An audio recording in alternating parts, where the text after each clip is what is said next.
I didn't do one for this week. Hey everyone, thank you for your patience. We are the Miralab. I'm Amanda Tassi, and I am the creative director and art lead on the Miralab. The Miralab is about exploring a diverse underwater ecosystem while surviving and thriving as an immortal jellyfish. And it's based upon the real-life miraculous life cycle of the immortal jellyfish. So as you may or may not remember, it starts out as a blob embryo, grows to be a full adult, and then reverses back to a blob cyclically over and over. And so far we've been concentrating on the adult phase of this life cycle.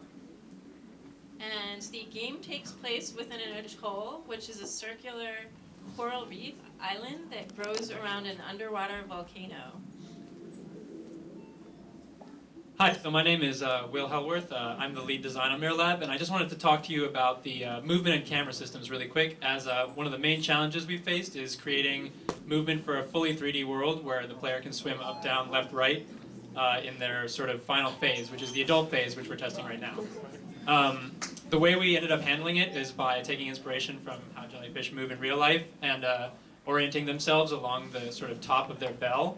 And so we've just given the player the ability to rotate the jellyfish with the left stick and then pulse forward, and it'll just always go forward. And then optional camera controls to help you reorient and get a better sense of it. This is still something we're working on, perfecting the camera and the movement so that it all feels intuitive to swim in 3D space, which is going to be difficult, but we're looking at. So as you can see around here are a couple of fishes and plants, and I'm going to have Matt talk a little bit more about our ecosystems at the core of our game. Hi everybody, I'm Matt Kane. I'm the lead engineer on Miralab. And yeah, so basically we have our levels divided up into sub-regions called ecosystems. Each ecosystem is pretty much isolated from the rest of the level, and they consist of a closed system of biological actors, all acting on a shared set of global rule sets that inform just how they interact together. It's a very modular design, and what it does is it allows us to really create a wide variety of different kinds of environments and levels with the same pieces, just by changing their orientation and changing their kind of loadout of what is in there and kind of the variety of what's going on. In this particular scene, this is a particular environment that's small, pretty simple, and ultimately unsustainable. What's happening right here is there are a few fish, a few small fish, and then there's a larger predator fish, which is a different species, which actually hunts the smaller fish. Now, everything in the game is primarily concerned with eating. That's like their primary kind of like goal usually. And the smaller fish, what they want to eat are these small food particles that come out. And these big tomato-looking things are called pill anemones. If Brian hits them, they spit out a lot of food particles. In addition to that, kind of down by the bottom down here, there is what we're calling tree anemones that are the more kind of stable food sources, and these are kind of the primary food source for a lot of actors. Now, here's what we see. This is the other guy wanting to eat, and he doesn't care so much about the anemones. He cares more about eating the fish. And so this is why this system is ultimately unsustainable, is because this shark is going to usually kill everything. Now, what Brian could do is he could flood the system with a lot of food, and that would allow the smaller fish to eventually reproduce once they get full enough. But I think we're already in kind of a downward spiral because the shark has already killed most of the rest of the fish. So it's probably best if we move on. Our levels are divided up into a lot of different ecosystems, and in between each level we have kind of exploratory transition phases. And to expedite this process and to make it more fun and exciting, we again drew inspiration from the reality of the species, in that a lot of times their primary movement is dictated by underwater currents. So similarly here, we've developed a current system that is used in a variety of different ways, including for boundaries, but also for like highway systems. So here we can see that Brian's taking this current highway into a totally different new ecosystem. Now this ecosystem is a kelp forest, and this represents an entirely different kind of unbalance. This is unbalanced instead of towards ultimate destruction, it's unbalanced towards overgrowth. the kelp you see growing around here grows taller and taller over time, and the fish that want to eat them tend to kind of mow them down. But there aren't enough fish in this particular ecosystem, and without your help, the kelp left to its own devices will grow taller and taller, and it's going to kind of overwhelm the entire region. Now, there's no explicit like connotation of what should happen here in this particular scene. What we're trying to do with our kind of systems design is, rather than have more of a lock and key puzzle kind of approach, we're trying to keep it more about having open systems that encourage interactivity from the player to learn about them and understand what they can do to change the end state of anything. So in this particular case, the player could take many different routes, but for example, two of them could be that he could go around and try to cull out some of the fish, which are the predators of the kelp, in order to allow it to grow taller faster. Or if Brian decided he wanted to instead keep the kelp levels down lower, he could instead go around helping them to kind of mow down the kelp particles. Right now he's using one of his interactions called Electrify, which is kind of an attack in this phase. So a lot of these ecosystem environments are driven by strong modular AI components, which I will have Brandon talk about. Hi, I'm Brandon Hagan, and I'm one of the engineers on Miralab, and I've been working a lot with the AI. So our AI, it's not prescriptive behavior, which makes the environment really interactive. You know, it's going to change based on how you're playing with it. But basically, each AI NPC is made up of 3 core components. A mental state, which will keep track of their hunger and how tired they are, so keep track of their energy. And a sensory component, which will, it'll tell them where the food is, it'll tell them if a predator is near, and send that command, oh, there's a predator near, I should probably run away. And that'll be received by the 3rd component, which is the motor, which takes care of tracking food, heading to a rest position, and then fleeing from predators. So that's kind of a lot going on in each of these NPCs, and so we've worked and spent a lot of time in optimizing this, and so that you can still have an interactive and fun experience without overloading our system and just causing your computer to crash. So we've worked a lot with optimizing arrival checks, and then also the sensory updates primarily, so that they can stay aware of their surroundings but not be too taxing on the system. So a couple of the behaviors in there that help promote this flourishing environment is that fish prefer to eat food particles that aren't the same color as them, and this helps to provide a lot of movement in bigger scenes such as this one. As you can see, as Brian goes around, you'll see we have the pillow anemones, we have the kelp forest, and fish. But there's also another NPC we've added, and it's called the box jelly. We'll see if Brian can find one in a bit. But it also operates, on its own, and it's another one of the predators we've introduced. So one of the cool things, though, we've been doing is putting in spawn nodes. These spawn nodes, they spawn the NPCs in the environment. And this helps us for when you come back in a different life cycle, we can spawn different kinds of creatures based on where you're at and what you've done so far, and it'll really provide an interactive experience. But here's Will to talk more about that. So these spawn nodes are basically the invisible objects that are underneath all of the plants and fishes here that determine what locations are spawnable and what types of things will be spawning in that locations, like pillow anemones or the tree anemones here.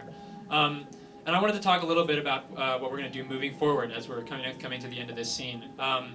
We want to also have the spawn nodes be the basis of what I think could be possibly a really interesting interactive music experience to drive the soundtrack and like the kind of audioscape of the game.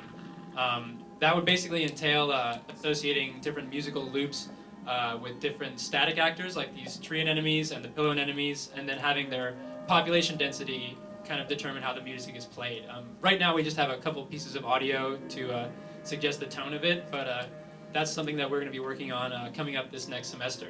And something else I wanted to point out about our optimization system is all of the previous levels with the kelp forest behind you have been dynamically unloaded, and this one's loaded. And that's how we can keep so many dynamic actors doing interesting stuff on the scene at the same time. So finally, to continue with talking about how we're going to keep working moving forward, we have...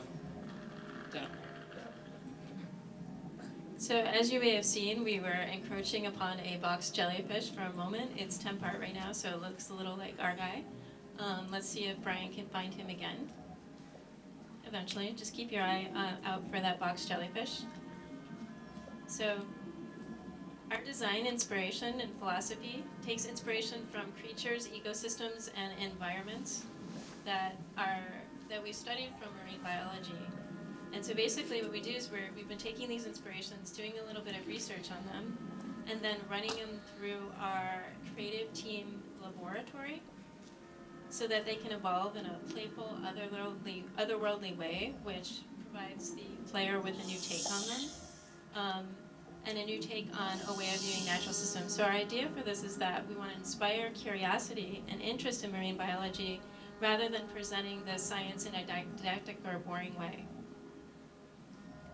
And so as Will mentioned, we're approaching each element in a modular way within the environment, and our idea there is that we want to provide an experience that allows the player to conduct and play within an orchestra of NPC and environmental interactions, and that's completely shifting and morphing within phases. So mechanics, gameplay, perspective, and environment are all shifting as you're playing the game and moving through different life cycles. So as we mentioned, we've been focusing on the adult phase, and within this phase, you really have a lot of control, mastery, and freedom of movement, and the most color and sensory perception of all the phases. As we move forward, for example, in the blob phase, the look and feel will change quite a lot and morph. So for example, there'll be less control, more fragility, and vulnerability within the environment, which is a little bit more attuned to what a real jellyfish's life would be like. We'll also be introducing more survival and stakes for the player within the food chain. And as I mentioned with the blob phase, which we've also started to prototype out, for example, in this particular phase, it's a dark mineral world that mimics the limited sensory and development perception of the embryonic blob.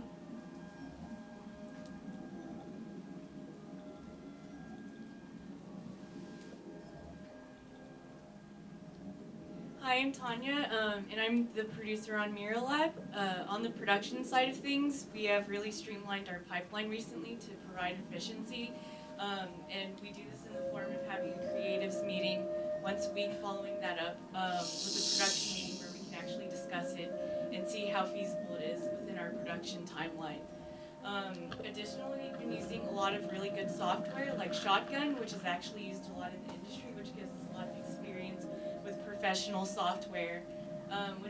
Shotgun's a browser-based management tool where we can actually do things like art critiques straight from the website, in addition to seeing how soon things are being done, whether tasks are still open, how they fit into our schedule, and how long they've been taking. And moving forward with the rest of the semester, we are planning on polishing up this scene, which is our level 0, and having our level 1, which is the same space but in a different time period, which kind of really emphasizes the immortalness of this jellyfish and seeing how the environment changes. And additionally, we'll be going into the blob phase, which is one of the phases of the jellyfish, and seeing how the character moves from a baby into an adult, and seeing that transition. So yeah, just to wrap up, we are the Miralab, and we are offering the player a chance to experiment with the mysterious, haunting underwater ecosystems of the Miralab system, and to experience a sense of the wonder of the immortal reversal. Thanks, everyone.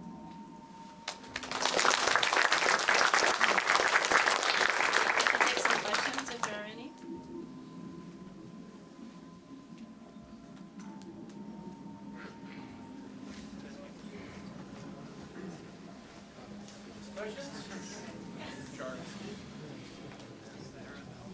Okay, I got a question. So how do, in terms of, can you explain how a lot of these environmental systems work? We saw the initial one was unstable. How do you feel like the players understand the goal of them, and how much should they understand?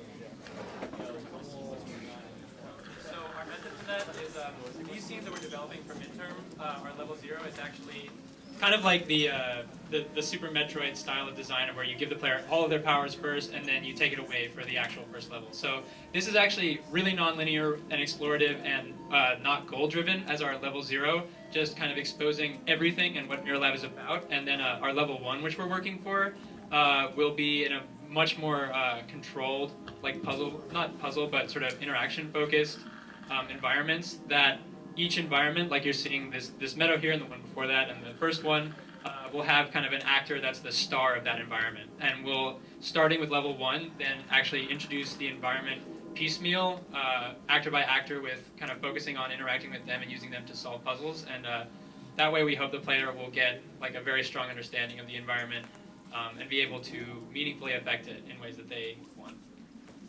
Also, an important part of the design is that, kind of like I was alluding to earlier, these aren't usually like very hard puzzles. It's more about having a system that is larger, that you understand bits and pieces of it, and kind of a big part of it is trying to observe it in real time and learn over time through experimentation. And that kind of goes into the design, that a lot of this is not like achieving like a very specific thing. It's more of general state changes that should be easier to achieve if you learn a general understanding of the system. But yeah, that kind of we also want to tutorialize it as well. So. And then in the final game, you'll be moving more rapidly through this life cycle, and so you have an opportunity in the adult phase to have a different experience of that particular system in that particular area that's different than when you're a baby, so that will evolve over time. Anything? Questions? Yeah. What's the platform gonna be? You're gonna have to yell it out. Platform. What's the platform Oh, gonna be? PC downloadable, Unity. Oh, and wait, Xbox controller.